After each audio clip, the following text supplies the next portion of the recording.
Hello friends, welcome to Focus Coaching Classes. I am your friend Advocate Pooja Mohta. Today's topic is liquidity preference theory of interest, which is also called demand for money. Let's see the introduction. J. M. Keynes propounded this theory. His liquidity preference theory is also called as monetary theory of interest.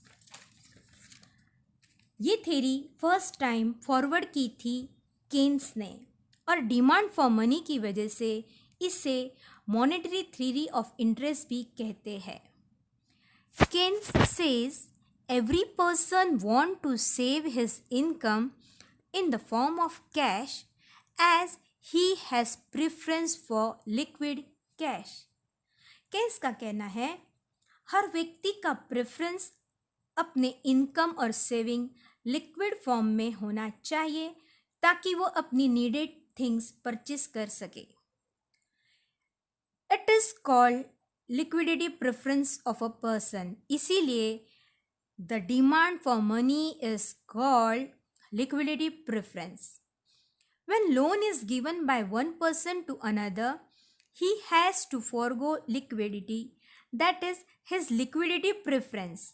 And according to Keynes, interest is the reward for parting with liquidity. अगर कोई व्यक्ति दूसरे व्यक्ति को पैसे इस्तेमाल करने के लिए देता है, लिक्विड फॉर्म में है तभी दे रहा है, और इन रिटर्न उसके बदले में उसको as a form of reward interest मिलता है. The demand for money is thus the demand to hold money, that is cash balance. मतलब लिक्विड फॉर्म में मनी का प्रेफरेंस, उसी को कैश बैलेंस कहते हैं. Composite demand. Demand for money as a medium of exchange, active cash balance. आप पैसे का मीडियम ऑफ एक्सचेंज करके यूज कर सकते हैं, इसको एक्टिव कैश बैलेंस कहते हैं. Demand for money as a store of wealth, idle cash balance. आप पैसे को आइडल कैश बैलेंस मतलब वेल्थ जैसा स्टोर कर सकते हैं. The demand for money that is liquidity preference arises mainly because of the following motives. Demand for money क्यों होता है? क्योंकि अपने को अपने motives, there are the 3 motives which we have to study as follows. First, transaction motive. Transaction motive का मतलब होता है कि पैसा इस्तेमाल करते हैं ट्रांजेक्शन के पेमेंट्स के लिए. To make payment of a current transaction.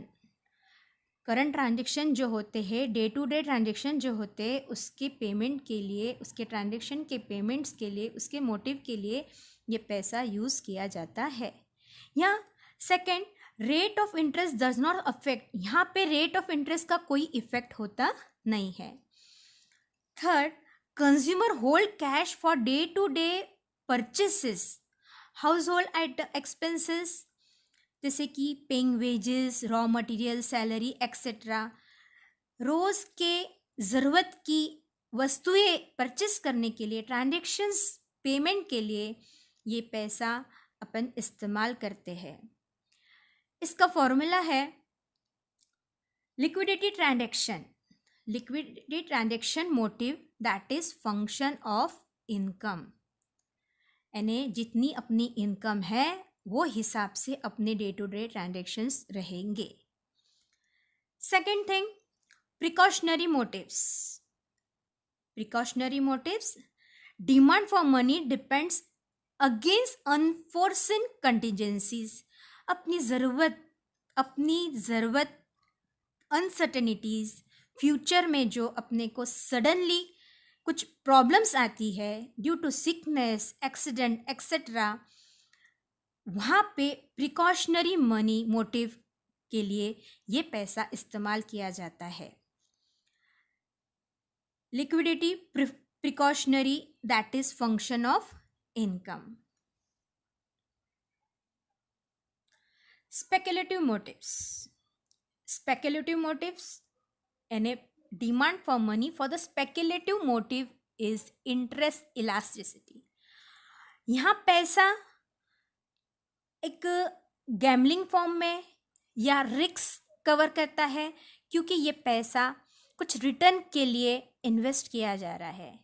इसके लिए हाई रेट ऑफ इंटरेस्ट, यहाँ पर रेट ऑफ इंटरेस्ट एक इम्पॉर्टेंट रोल प्ले करता है. हाई रेट ऑफ इंटरेस्ट है तो डिमांड लेस रहेगी, और जब लो रेट ऑफ इंटरेस्ट है तो डिमांड हाई रहेगी.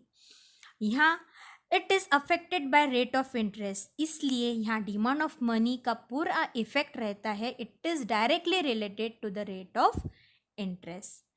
Let's see this with the diametrical diagram. उसके पहले इसका फॉर्मूला है liquidity speculative that is function of interest. यहाँ rate of interest important role play करता है. In this OY axis and OX axis. OY axis is the rate of interest and OX is the demand for money for the speculative motives. Let's see. जब rate of interest high है, यहाँ पे देखो R1, R2. R is high rate of interest, उससे कम R1 और उससे कम R2. जब rate of interest high होता है तो डिमांड फॉर मनी OM तक होएगा. जब रेट ऑफ इंटरेस्ट उससे कम होएगा तो demand for money from O to M1 होएगा. और जब rate of interest is R2 that is very low, तो डिमांड फॉर मनी OM2 तक होएगा. इससे R2 से बिलो रेट ऑफ इंटरेस्ट इतना बिलो होने की वजह से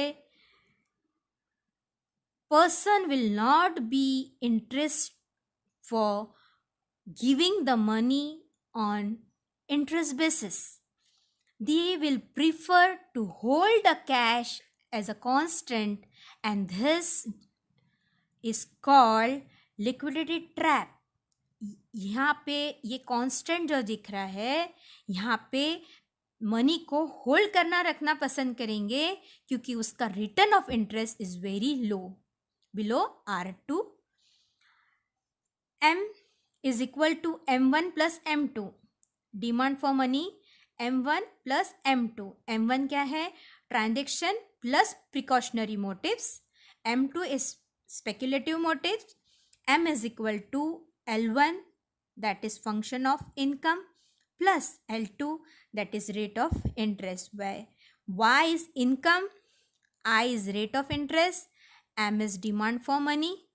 This is also called liquidity trap. Liquidity trap means liquidity preference curve slopes downward from left to right, indicating when rate of interest is high, person will wish to hold less cash.